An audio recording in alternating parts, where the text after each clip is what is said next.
안녕하세요. 행복을 전해주는 굿뉴스입니다. 6월 둘째 주 화요일 어떠한 소식이 있는지 같이 알아볼까요?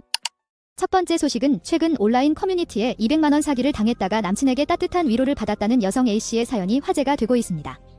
A씨에 따르면 그녀가 대학원생이었을 당시 사기를 당해 전 재산이었던 200만원을 잃었다고 합니다. 이 사실을 알게 된 남자친구 B씨는 속상해도 할 일은 해야지 라며 위로의 말을 전했다고 합니다. 하지만 A씨는 감정적인 위로가 필요했기에 서운한 마음을 감출 수 없었는데요.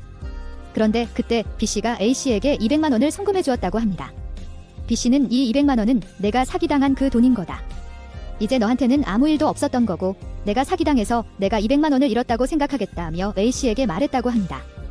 그 후 경찰이 범인을 잡아 합의금으로 더 돈을 받았다는 A씨와 B씨는 현재 부부 사이로 이때 일에 대해 이야기를 꺼낼 때면 B씨는 속상해하며 아무 일도 아니라고 답한다고 합니다. A씨는 지금도 남편이 서운하게 할 때 이 생각만 하면 다 풀린다며 웃어 보였습니다. 차갑다고 악명 높은 티의 위로에서도 따뜻함이 느껴진다는 반응입니다.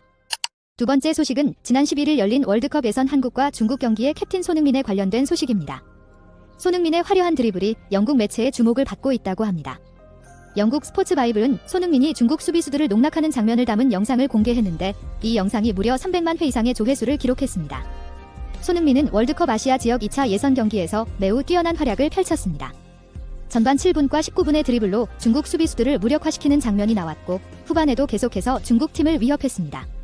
손흥민의 활약은 한국팀의 1대0 승리에 큰 기여를 하였으며 통계에 따르면 손흥민은 90분 동안 드리블 성공률 86%, 지상볼 경합 성공률 75% 등 뛰어난 기량을 보였습니다.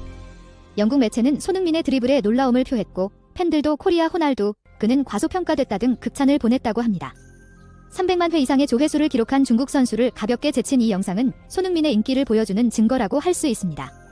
한 시즌을 쉴 틈 없이 달려온 손흥민은 잠시 재충전의 시간을 가질 예정이며 그는 자신의 SNS를 통해 팬들에게 긍정적인 에너지를 가득 채워서 다시 만나자고 인사하였다고 합니다. 대한민국의 자랑이자 캡틴 손흥민이 우승컵을 드는 순간을 볼 수 있었으면 좋겠습니다. 세 번째 소식은 AI보다 예쁘며 성격까지 넘사벽이라는 에스파의 리더 카리나에 대한 소식입니다. 걸그룹 에스파 카리나가 부산 사직구장에서 롯데 자이언츠 시구를 했다고 합니다. 롯데 자이언츠는 이번 홈 3연전을 부산 시리즈로 개최하였으며 선수단은 특별 제작된 연고지 유니폼을 착용하였습니다. 이때 등장한 카리나는 선수들보다 유니폼을 더 잘 소화해 박수갈채를 받았다고 합니다. 또한 이번 경기에서 카리나가 더블헤더 즉 경기 중간에 시구를 했는데요. 카리나는 더블헤더 1차전이 길어져 2차전 시구가 어려울 수 있었지만 끝까지 경기장에 남아 시구를 하겠다는 의지를 보여주었다고 합니다. 조금 뒤 등장한 카리나는 긴 머리를 휘날리며 가느다란 허리가 드러나는 패션 비주얼로 등장하여 홈팬과 원정팬 모두를 불타오르게 하였다고 합니다. 카리나는 마이크를 잡고 오늘이 제 첫 시구인데 영광지라며 롯데 자이언츠와 에스파를 응원한다고 말하였고 이어 카리나는 힘차게 공을 던져 포수미트에 정확히 꽂혔다고 합니다. 카리나의 역대급 시구는 온라인에서 현재 큰 화제가 뜨고 있다고 합니다. 더운 여름이지만 함께 소리치며 즐길 수 있는 스포츠에 K-팝까지 함께 더해져 한국 스포츠의 흥행이 높아지는 것 같습니다. 네 번째 소식은 근손실에 민감한 헬스인들과 근감소증이 우려되는 중노년들에게 희소식인 소식입니다.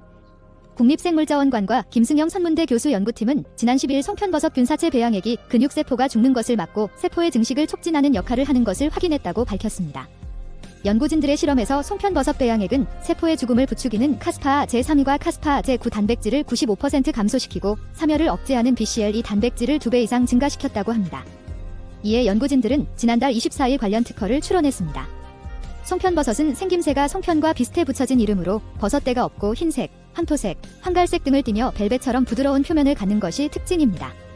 1년생 버섯인 송편버섯은 봄부터 가을까지 죽은 화렵수에 무리를 지어 자라기 때문에 인공적인 대량 배양이 가능하며 한반도와 일본, 중국, 필리핀, 유럽, 북아메리카 등에 분포하는 송편버섯은 예로부터 약으로 사용돼 왔습니다.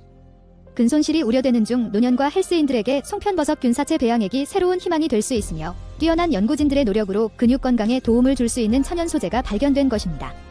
앞으로 이 연구 결과를 바탕으로 근육 건강 증진을 위한 기능성 식품 및 화장품 개발 등 다양한 활용이 기대되고 있으며 헬스인들과 중 노년층에게 희소식이 전해지게 된 것은 매우 고무적인 일이라고 할 수 있습니다. 연구진들은 송편버섯의 우수한 근육 건강 증진 효과를 입증하고 관련 특허를 출원함으로써 근손실 예방과 근육 강화를 위한 새로운 해결책을 제시했습니다. 이번 연구 성과는 노화와 운동으로 인한 근육 감소 문제 해결에 큰 도움이 될 것으로 기대됩니다. 마지막 다섯 번째 소식입니다. 서울시가 폭염에도 쉬지 못하는 배달 택배 노동자들을 위해 기동노동자 생수나눔 공동 캠페인을 실시합니다. 올해 캠페인에서는 역대 최대 규모인 생수 10만 6천 병을 서울 시내 27개 노동자 지원 시설에 무료로 제공할 예정이라고 합니다. 또한 생수 배포와 함께 안전용품 증정, 온열질환 잔전사고 예방수칙 등의 자료도 배부할 계획입니다. 생수는 1인당 하루 한 병씩 제공되며 편한 시간에 들러 배포 장소 입구에 비치된 아이스박스에서 자유롭게 생수를 꺼내 마실 수 있습니다. 행사 첫날인 12일에는 청계천 장통교에서 생수와 쿨토시, 쿨스카프, 선스틱 등 안전용품을 증정하였다고 합니다. 이번 캠페인에는 롯데칠성음료, 우아한 청년들, 자연드림 등이 후원하였으며 서울시와 고용노동청, 기상청 등이 참여하였다고 합니다. 오늘의 굿뉴스는 여기서 끝이 났습니다. 주관적인 내용이 있을 수 있지만 자극적인 뉴스 속에서 긍정적인 소식으로 소통하도록 하겠습니다. 행복한 소식을 원하신다면 구독 버튼 눌러주시고 다음 소식에서 만나요.